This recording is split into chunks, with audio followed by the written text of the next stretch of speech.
Hi hello வணக்கம் எல்லாருக்குமே. இன்றைக்கு இந்த வீடியோவில் இதை பற்றி பார்க்க போகிறோம் அப்படின்னு சொல்லி சொன்னால், எங்களோட மன்னார் ஸ்டைலில் எப்படி ஒரு கோழி குழம்பு சுவையாக உரைப்பான ஒரு கோழி குழம்பு எப்படி செய்கிறதுன்னு பார்க்க போகிறோம். இந்த வீடியோவை பார்க்குறதுக்கு முன்னுக்கு எங்கள் எம்ஜே கிளிக்ஸ் சேனலை வந்து சப்ஸ்கிரைப் பண்ணாத எல்லாரும் சப்ஸ்கிரைப் பண்ணிக்கொள்ளுங்க.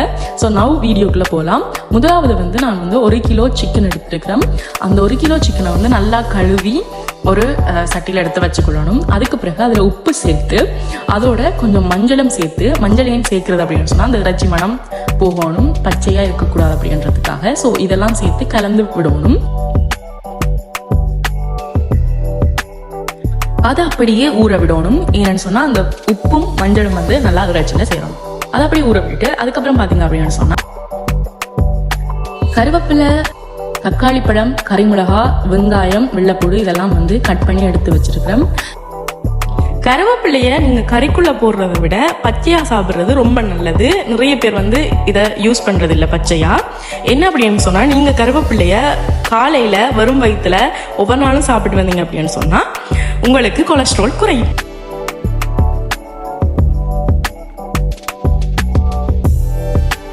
அடுத்தபடியா கருவாப்பட்டை, நச்சீரகம், பெருஞ்சீரகம், ஏலக்காய், கடுகு, வெந்தயம் இதெல்லாம் வந்து தாளிக்கிறதுக்காக எடுத்து வச்சிருக்கோம்.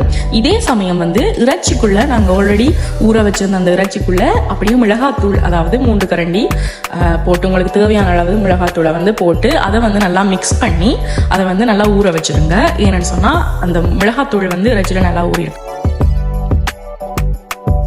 மீடியம் ஃப்ளேம்ல நெருப்பை வச்சு விட்டு எண்ணெய் கொதிக்கும் வரைக்கும் வெயிட் பண்ணி, எண்ணெய் கொதிச்சதுக்கு பிறகு நாங்க வந்து தாளிக்கிறதுக்காக கருவாப்பட்டை, ஏலக்காய், வெந்தயம், நச்சீரகம், பெருஞ்சீரகம் இதெல்லாம் வந்து போட்டு நல்லா தாளிக்கணும்.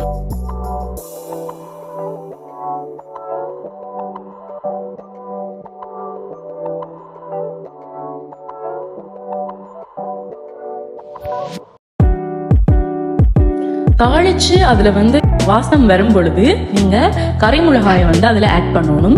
கறிமிளகாய் ஆட் பண்ணி அதோட வெங்காயம் ஆட் பண்ணி நல்லா வதக்கணும். வெங்காயம் வந்து கோல்ட் கலர்ல வரும் வரைக்கும் அதை நல்லா தாளிக்கணும்.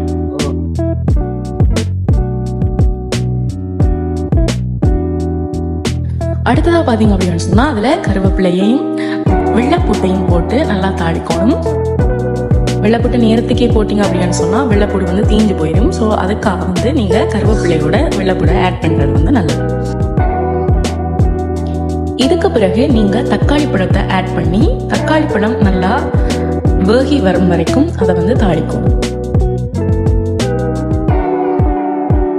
நல்லா தாளிச்சதுக்கு பிறகு அதில் வந்து நாங்கள் ஆல்ரெடி ஊற வச்சிருக்க சிக்கனை வந்து அதில் ஆட் பண்ணி அதோட சேர்த்து கொஞ்சம் தண்ணியும் ஆட் பண்ணணும். எதுக்காக அப்படின்னு சொன்னால் நிறைய தண்ணி விடக்கூடாது. ஏன்னு சொன்னால் இறைச்சியில் இருக்கிற அந்த தண்ணியும் கொஞ்சம் வெளியே வரும்.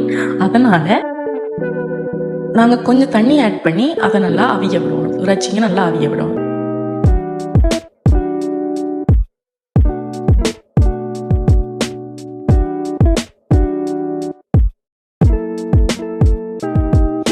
இப்போ ஒரு மூடியை போட்டு இதை சட்டியை மூடி வச்சிடலாம்.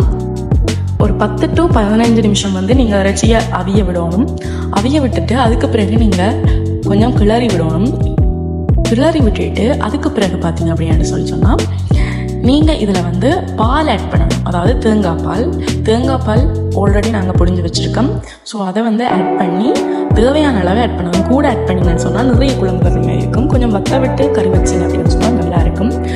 ஸோ அதில் வந்து நாங்கள் பால் ஆட் பண்ணிவிட்டு நாங்கள் இப்போ திருப்பியும் மூடியை போட்டு மூடி வச்சிடணும்.